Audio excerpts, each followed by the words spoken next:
people of ancient Egypt knew many gods. Gods controlled every rhythm of their lives, from the coming of the harvest to the falling of the rains. Greatest of these was Amun-Re, king of the gods, and the ruler over light and dark. Every year, the people threw a fabulous festival of renewal in honor of their deity. This celebration, known as the Festival of Opet, started with boats being lowered into the flooded waters of the Nile at Thebes, then the capital of Egypt. The boats would sail down the river to Amun's temple in Luxor.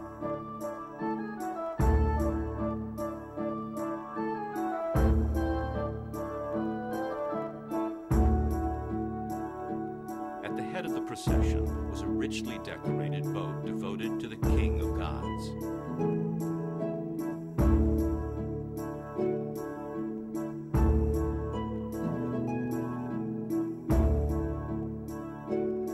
Once the festivities in Luxor were over, the boats returned to the sacred Karnak sanctuary.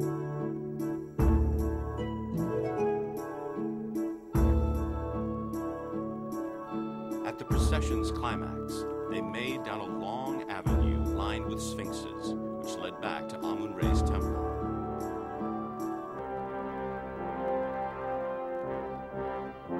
The entrance to Amun-Re's temple in Luxor was dominated, as so many of these temples are, by an impressive pillar, a typical Egyptian construction made up of two monumental towers.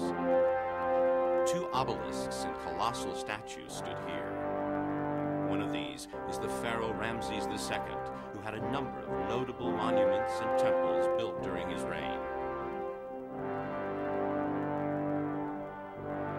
including additions to the temples at Karnak and Luxor.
Proceeding towards the more secluded areas of the temple, a gallery with 7 columns on each side opened onto a second colonnaded courtyard.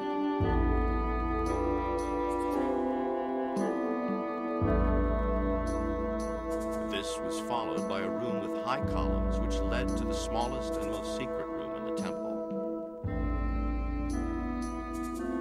This is where the statue of Amun-Re was kept.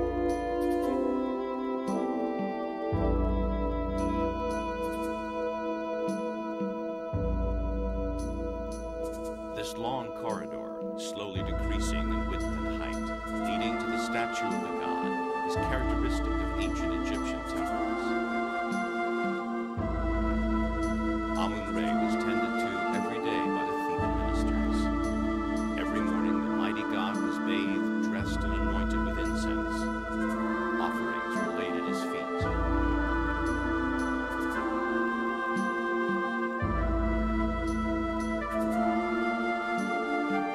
Much of the extraordinary temple of Amun-Re has stood firm against the constant hand of war, famine, and desert sandstorms.